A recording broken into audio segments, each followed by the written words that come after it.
Hello friends, welcome to సినీ లోకం reviews. Ram Nagar Bunny సినిమాతో audio ఫంక్షన్లో చేసిన డాన్సులతో, వల్గర్ పాటలతో సోషల్ మీడియాలో బీభత్సమైన ట్రోల్స్కి గురైన హీరో చంద్రహాస్ గుర్తున్నాడు కదా.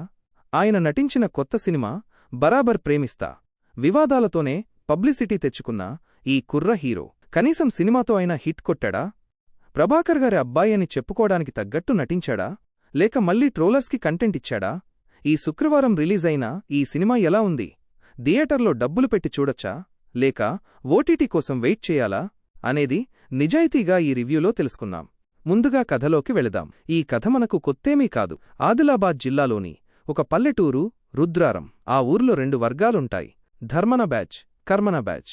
వాళ్ల మధ్య పచ్చగడ్డి వేస్తే భగ్గుమంటుంది. తరాలుగా కులం కోసం, పరువు కోసం గొడవలు పడుతూనే ఉంటారు. ఆ ఊరి సర్పంచ్ నారాయణ, మురళీధర్ గౌడ్ కూతురు బుజ్జమ్మ, మేఘన ముఖర్జీ. వేరే వర్గానికి చెందిన చందు, చంద్రహాస్ ఆమెను ప్రేమిస్తాడు. మొదట్లో టామ్ అండ్ జెర్రీలాగా గొడవపడినా ఆ తర్వాత ఒకరినొకరు డీప్గా లవ్ చేసుకుంటారు. పెద్దలు ఒప్పుకోరు, చంపేస్తారు అనే భయంతో ఇద్దరూ కలిసి కేరళ పారిపోతారు. కాని అక్కడికి వెళ్ళాక ఒక చిన్న గొడవతో విడిపోయి మళ్లీ ఊరికి తిరిగొస్తారు. కట్ చేస్తే ఊరికి వచ్చిన తర్వాత ఎవరికి వాళ్లు నేనే లేపుకుపోయాను అని గొప్పలు చెప్పుకుంటారు. సరిగ్గా అదే టైంలో ఊరు ముంపుకు గురవుతుందని, ఊరు ఖాళీ చేయాలని ఆర్డర్ వస్తుంది. మరి ఈ రెండు సమస్యల మధ్య ఆ జంట ఎలా కలిసింది, వాళ్ల కులం గొడవలు తగ్గాయా అనేది మిగతా కథ. ఈ సినిమాలో ప్లస్ పాయింట్స్ ఏంటో చూద్దాం. మొదటిది కామెడీ. డైరెక్టర్ సంపత్ రుద్ర చాలా చోట్ల సీరియస్ మ్యాటర్ని కూడా ఫన్నీగా చూపించడానికి ట్రై చేశాడు. సెకండ్ హాఫ్లో రెండు వర్గాలు కొట్టుకునే సీన్స్, ఊర్లో జరిగే గొడవలు, పోలీసులు, 144 సెక్షన్ పెట్టడం ఇవన్నీ నవ్వు తెప్పిస్తాయి. చంద్రహాస్ హీరోయిన్ నేనే లేపుకుపోయా అనే డబ్బా కొట్టుకునే సీన్స్ బావున్నాయి. రెండవది హీరోయిన్ మేఘన. తను చూడటానికి చాలా బాగుంది. విలేజ్ అమ్మాయి పాత్రలో బాగా సెట్టయింది. నటన కూడా పర్లేదు. మూడవది మెసేజ్. సినిమా చివర్లో కులం, పరువు హత్యల మీద ఇచ్చిన మెసేజ్ బాగుంది.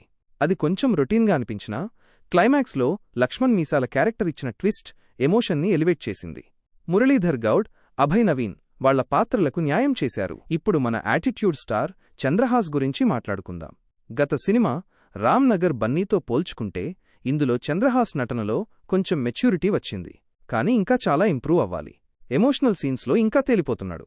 డైలాగ్ డెలివరీలో ఆ వెటకారం ఇంకా పోలేదు. డాన్సులు పర్లేదు కాని ఎక్స్ప్రెషన్స్ విషయంలో ఇంకా శ్రద్ధ పెట్టాలి. ట్రోల్స్కి సమాధానం చెప్పాలి అంటే నటనతోనే చెప్పాలి. ఇంకా ఆ స్థాయికైతే రాలేదు అని చెప్పాలి. ఈ సినిమాలో మైనస్ పాయింట్స్ చాలానే ఉన్నాయి. మొదటిది లవ్ స్టోరీలో డెప్త్ లేదు. హీరో హీరోయిన్లు ఎందుకు ప్రేమించుకున్నారో, ఎందుకు అంత ఈజీగా పారిపోయారో, మళ్లీ ఎందుకు గొడవపడి వచ్చారో ఇవన్నీ చాలా సిల్లీగా అనిపిస్తాయి. బలమైన కారణాలు ఉండవు. రెండవది రొటీన్ ట్రీట్మెంట్. కులం గొడవలు, పరువు హత్యలు అనే కాన్సెప్ట్ మీద రాజు వెడ్స్ రాంబాయ్ లాంటి సినిమాలు ఈ మధ్య వచ్చాయి. ఇందులో కూడా అదే పాయింట్ని కొత్తగా ఏమీ చెప్పలేదు. సీరియస్నెస్ తగ్గించి కామెడీ చేయడం వల్ల ఆ ఎమోషన్ కనెక్ట్ అవ్వదు. క్లైమాక్స్ని మరీ సాగదీసినట్టు అనిపిస్తుంది. ఫైనల్గా నా తీర్పు ఏంటంటే బరాబర్ ప్రేమిస్తా ఒక రొటీన్ విలేజ్ డ్రామా. సినిమాలో అక్కడక్కడా కామెడీ, పల్లెటూరి వాతావరణం బాగున్నా కథలో కొత్తదనం లేకపోవడం, స్క్రీన్ ప్లే వీక్గా ఉండటం పెద్ద మైనస్. మీరు చంద్రహాస్ని ట్రోల్ చేయడానికి కాకుండా సినిమాగా చూడాలి అనుకుంటే ఇది థియేటర్లో చూడాల్సిన అవసరం లేదు. హ్యాపీగా ఓటీటీలో వచ్చేవరకు వెయిట్ చేయొచ్చు. ఇంట్లో ఖాళీగా ఉన్నప్పుడు టైంపాస్కి చూడొచ్చు. కానీ అంచనాలు లేకుండా వెళ్తే సెకండ్ హాఫ్లో వచ్చే కొన్ని కామెడీ సీన్స్కి నవ్వుకోవచ్చు. ఇది ఫ్రెండ్స్ బరాబర్ ప్రేమిస్తా రివ్యూ. మీరు ఈ సినిమా చూసారా? చంద్రహాస్ నటన మీకు ఎలా అనిపించిందో కింద కామెంట్ చేయండి. ముఖ్యంగా ఆ కేరళ ట్విస్ట్ గురించి మీ అభిప్రాయం చెప్పండి. ఈ వీడియో నచ్చితే లైక్ చేయండి, షేర్ చేయండి.